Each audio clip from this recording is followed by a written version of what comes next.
9 millones de pesos. Para analizar el tema me acompañan Jesús Ugarte, Gonzalo Soto e Isaid Mera. Bienvenidos. Buenas tardes. Buenas tardes. Pues bueno, vemos que estos desvíos fueron mediante la triangulación de recursos por medio de contratos entre dependencias como Sedesol, Zagarpa, Sedatu, Conagua, ISSSTE, entre otras. Entonces, primero me gustaría explicar un poco cómo es este esquema de triangulación o cómo se llevó a cabo este desvío de recursos. Bueno, pues muchos de estos recursos, como se ha sabido gracias a investigaciones periodísticas, ha sido utilizando a otras instituciones, muchas universidades públicas, en el cual se triangulaban los contratos, es decir, las dependencias, por ejemplo, Sedatu, Sedesol, contrataban a universidades públicas para realizar algunas labores, se les daban los recursos a la universidad y después esas labores terminaban por no hacerse o no hacerse completas. Entonces había o hay un dinero perdido en el mejor de los casos, quizá. Entonces mucho de esto fue a través de universidades públicas, que entiendo yo es la principal vía por el cual este dinero, pues insisto, en el mejor de los casos se perdía. El tema es, yo creo que llama la atención que en estas dos secretarías está la misma secretaria y pues bueno, no sé qué... ¿Te refieres a Sedatu? A Sedatu y Sedesol, sí, claro, sí, Rosario Robles, que incluso ayer en su cuenta de Twitter, ¿no? Llamaba incluso al periódico Reforma en una cita en la PGR. No, yo creo que lo que debemos exigir es que la PGR investigue, no careos, no reyertas, banqueteras. No, investigar dónde están esos recursos. Investigaciones de la PGR que parece que son de contentillo, ¿no? ¿Cuál es el problema? Son 3 puntos que destacaría. El primero es simulación, el principal modus operandi en el cual se realizan este tipo de desvíos. Sobre costos, sobre precios, falta de realización de varios proyectos, simulación al final del día en general. El punto número 2 sería, estos más de 6,000 millones de pesos no son del gobierno, son de todos los contribuyentes, son tuyos, pagamos impuestos, exactamente, son de todos quienes las personas que tenemos que realizamos y pagamos impuestos. Entonces, en realidad, vaya, debería ser una cuestión bastante grave, ¿no? O sea, esto debería de estar en boca de todos, porque es la lana que todos nosotros como contribuyentes le damos a la autoridad para que se realicen proyectos, para que se cumpla con la labor de gobierno, y tenemos este tipo de situaciones. Y el tercer punto que yo destacaría es: tenemos un problema serio, y esto va directamente relacionado con el informe de la Auditoría Superior de la Federación, de que tarda demasiado la auditoría, está tardando, o sea, es un proceso demasiado largo, exactamente, de que se libera la cuenta pública del gobierno a que la Auditoría Superior de la Federación entrega sus resultados. Pasan más de año y medio y es un proceso demasiado lento que, desafortunadamente, cuando ya tenemos la posibilidad de buscar algún responsable, muchas veces ni siquiera ya siguen en las dependencias, ¿no? Y que la auditoría carece de dientes, carece de herramientas para darle seguimiento, primero para acelerar, claro, la investigación, pero segundo para darle seguimiento e incluso poder castigar. Es algo que organismos internacionales, como hoy lo hizo Transparencia Internacional, pues señala mucho del caso de México. Carecemos de instituciones que le den un seguimiento real a estos casos, y creo que es un problema grave, ¿no? Sí, hace falta, comentaba ya Gonzalo, agilizar los procesos de investigación, tener de alguna manera resultados concluyentes en un periodo de tiempo más breve. Es necesario también, y eso implicaría de algún modo reformar la ley, el darle más dientes, como comenta Isaid, a la Auditoría Superior de la Federación o al órgano correspondiente. O la Fiscalía, es decir, que ya entre órgano correspondiente ahí. La nueva Fiscalía Anticorrupción, que tenemos pendiente desde hace varios meses, pues que entre ya en funciones, pero parece que ha causado tanto... hay muchos intereses, que impiden que entre en función. Hay más de 6,000 millones de pesos en intereses de ese tamaño. Ahora, hay que decir que perdón, casi 7,000. Estos más de 6,000 millones, pues, digo, hemos visto, ya llevamos 2-3 años esta administración, digamos, el nivel de corrupción, el nivel de procesos poco transparentes es algo creciente. Hoy la propia Transparencia Mexicana, Transparencia Internacional, dan a conocer cómo México cae de alguna manera 6 lugares en lo que es el índice de percepción de corrupción, el correspondiente a 2017. donde pasa del lugar 129 al 135, es decir, si esto fuera fútbol, estamos abajo de la media tabla. Sí, de 180 países. Así es, de 180 países, entonces realmente pues sí es crítico, estamos reprobados, estamos en, digamos, de 100 puntos, México tiene 29. Pero además estamos a más de 100 lugares de países latinoamericanos como Uruguay o Chile. 100, Costa Rica, por ahí teníamos un gráfico, no sé si alcanzó a entrar, pero sí podemos ver cómo estamos, mira, estamos, digamos, Costa Rica casi de panzazo, y logra un 6 si lo quisiéramos ver como una calificación. México apenas un 3, no tenemos ni en un 3, en una escala de 0 a 10. En una región que se ha caracterizado desafortunadamente por ser muy propensa al tema de la corrupción, México está entre los peores lugares. Propensa es un gran eufemismo, Gonzalo. De verdad es alarmante, y sobre todo cuando uno ve, por ejemplo, países como Uruguay y Chile, que tienen fortalezas institucionales mucho más sólidas que México, pero que económica y socialmente quizá no están tan lejos. En el caso sobre todo de Chile, vaya, no está tan lejos económicamente, y México tiene un problema de corrupción tan serio. Eso te habla de que es un verdadero lastre, y eso remontándolo, ligándolo al tema de la Auditoría Superior de la Federación. Cada año tenemos una seguidilla de portadas en todos los medios nacionales, detectamos estos desvíos, jineteo de recursos, extracción de dinero para meterlos en otras cuentas y quedarse con los intereses. Y eso a nivel federal, que se supone que el gobierno federal lleva por lo menos 15 años implementando medidas de transparencia, presupuestos basados en resultados, presupuestos con análisis supuestamente mucho más. ¿Y dónde están los resultados? Así es, hay un anterior. Transparencia Internacional lo menciona, es decir, México ha avanzado en temas de transparencia.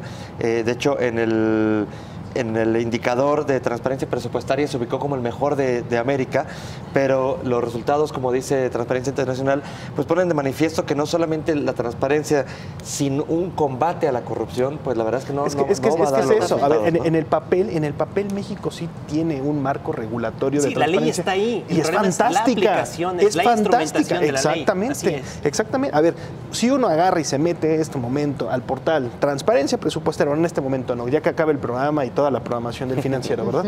Pero si se meten después más tarde en la noche, transparenciapresupuestaria.gov.mx, van a encontrar un mundo de información que supuestamente es como miren, qué transparente se ha convertido el gobierno. Abierto. Pero no es así, o sea, en la ejecución de estas leyes, en la ejecución de estos mecanismos, de estos presupuestos basados en el resultado, del sistema de evaluación del desempeño del presupuesto y de los recursos públicos, ya que uno se mete a la evaluación ahí es donde uno encuentra toda esta cantidad de desvíos y todos estos mecanismos de simulación. Aún peor, es más vergonzoso tener este tipo de resultados con ese tipo de acciones a favor de la transparencia, tratando de implementar un sistema nacional anticorrupción y tener este tipo de resultados. Eso te habla de una falta de voluntad real para querer aplicar, Falta voluntad política para combatir la corrupción, que se ha acentuado en este sexenio. O sea, no es una mentira decir eso, se ha acentuado los últimos, de 2012 a 2016, y falta todavía 2017, es decir, no sé con cuánto dinero perdido, en el mejor de los casos perdido, terminaremos estos 6 años. Así es, aquí la otra pregunta es, ¿por qué falta voluntad? ¿Por qué esa falta de voluntad? ¿No será porque hay intereses? ¿Porque hay corrupción? ¿Porque hay complicidad? ¿Porque hay...? Y es parte de la corrupción. Hay 7,000 millones de pesos de razones por las que un funcionario público... Sabemos cuándo no está perdido, pero no hay investigación para ver qué pasa. Las investigaciones se quedan muy cortas. Son investigaciones a contentillo, mucho para venganzas políticas. Es decir, no hay un combate real, no hay una persecución real para acabar con este problema. Mira, este estudio que hace, nada más para apuntar este dato, el de transparencia, el que da a conocer, donde México cae del lugar 129 al 135. Es decir, solamente hay 45 países debajo de México, es de un universo de 180 que están peor que México. Países del estilo Somalia, Así es, Venezuela, Somalia, es decir, países Afganistán, con un nivel de desarrollo mucho más bajo que México, nada más para apuntar esto, ¿no? Y ahí vemos algunas de las recomendaciones, que en primer lugar yo creo la correcta implementación del Sistema Nacional Anticorrupción, que llevamos que no tantos se ve para meses cuándo, hablando además. de esto. No es claro, a mí me importa también mucho el punto número 2, que es la incorporación a la Unidad de Inteligencia Financiera y al SAT en el Sistema Nacional Anticorrupción para investigar el tema de lavado en empresas fantasma. A ver, las instituciones, va de nuevo respecto del marco regulatorio, existen. A ver, el Servicio de Administración Tributaria en teoría tiene muchas facultades y tiene toda la información de todas las operaciones de este país, porque ya desde el 2010 que se volvió obligatoria la factura electrónica para la gran mayoría de los contribuyentes, sobre todo para las empresas, ahí tienen un mar de información. Pregunta, ¿cuántas investigaciones judiciales han llevado a que con base en la información recabada por el SAT se ha metido a la cárcel a algún funcionario público de alto nivel? Ninguna. La UIF, hay una propuesta ahorita que va a una iniciativa de ley que se va a presentar apenas en el Congreso de la Unión para que el titular de la unidad de inteligencia financiera se nombre o se considere como un puesto de alto nivel en Hacienda y por lo tanto deba ser ratificado en el Senado. Hasta hoy, cualquier persona recomendada o pedida por el Ejecutivo o por el propio secretario de Hacienda puede ser titular de la UIF, sea quien sea. O sea, puede ser un compadrazo, puede ser lo que uno quiera, puede estar ahí en la UIF. Y una unidad que se usa también mucho para temas políticos, insisto. No se usa esa unidad para un combate, una persecución real a la corrupción, sino que se usa mucho para armar expedientes políticos. Ese es también un gran problema. Panama Papers, cualquier cantidad de... El caso del Bester, por ejemplo, cuando empezó este sexenio, de esa unidad de inteligencia salieron muchos de las pruebas, bueno, que finalmente no resultaron tanto, pero de esa unidad salió mucho el expediente. Los indicios más claros o las acusaciones más sólidas que se han presentado en contra de personajes públicos de alto nivel en este país no han sido de parte del gobierno mexicano, sino de parte del gobierno estadounidense. Eso es, por ejemplo, esa es una prueba de que las instituciones SAT, UIF y otro tipo de instituciones dentro del marco regulatorio o marco legal mexicano no están funcionando. Y creo que aparte hacia adelante es preocupante porque uno diría, bueno, pero tenemos elecciones federales, habrá un cambio de gobierno, ya sea del mismo partido o de otro. Pero bueno, el candidato del PRI, bueno, pues es un candidato que llegó, por ejemplo, a Sedesol y no se dio cuenta de lo que había pasado. Es decir, no sé qué tanta responsabilidad tenga del combate a la corrupción. En el caso de Morena, de Andrés Manuel, pues bueno, tiene a Napoleón Gómez Urrutia, tiene a otros personajes, Alberto Anaya del PT, tiene a personajes cuestionados, tampoco me parece que sea el que traiga la bandera anticorrupción. Y en el PAN igual, o sea, es decir, no tenemos una opción de un candidato que de verdad pueda traer la bandera anticorrupción. Todos la quieren tener, pero me parece que ninguno de los tres tiene cara para... Sí, los tres hablan de combatir la corrupción, pero no hay cómo, no hay... Pues no hay señales, así es, no hay claridad. Me gustaría cerrar este tema y que también me dijeran cuál de estos puntos, cuál de estas recomendaciones o fuera de estas recomendaciones, cuál creen ustedes que sería la clave para combatir de manera directa la corrupción en nuestro país, que pues como vemos es el principal cáncer, uno de los principales cánceres, además de la pobreza. Pues aplicar la ley. Yo creo que hay que aplicar la ley, lo comentábamos aquí, es eso, falta voluntad. ¿Por qué falta voluntad? Pues por el tema de las complicidades. Se requieren organismos de vigilancia, se requieren resultados, se requiere agilizar, se requiere cambiar la ley también, hacer ajustes en la ley para darle más dientes, no sé si a la auditoría, a cualquier otro organismo, que permitan de alguna manera, que permitan disuadir de alguna manera a quienes caen en estos actos ilícitos, ¿no?, de la corrupción. Yo diría que es parar la simulación. Si tienes el marco institucional y regulatorio adecuado, si la ley está ahí, parar la simulación, dejar de hacer como que combatimos la corrupción para combatirla en serio y que la gente y que robar un peso de los contribuyentes en este país no sea una práctica común, sino sea una de las prácticas o un acto que se castigue con la mayor severidad. Yo añadiría, por supuesto, estoy de acuerdo con ellos dos, fin a la simulación, de verdad tener una fiscalía y que de verdad se combata.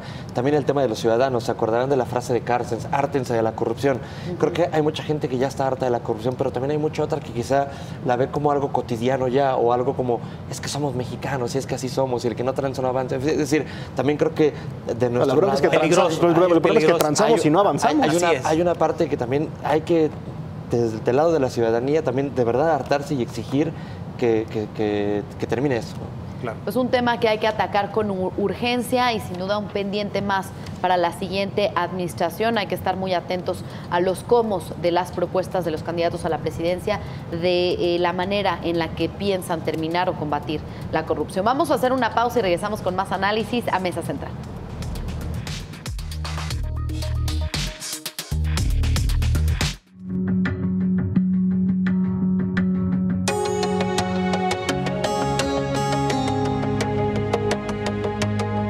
Emprender, hacer carrera, viajar, ser líder. Tenemos la información para que tomes las mejores decisiones. Elfinanciero.com.mx, una nueva experiencia digital. El Financiero, Power Business. El 2018 ya está en el Financiero Bloomberg. María Scherer, Kiren Miret y Esteban Illades tienen los temas clave respecto a campañas, partidos y los presidenciables. Urna tras otra, martes 9:30 de la noche. Porque reconoces lo importante, el Financiero Bloomberg.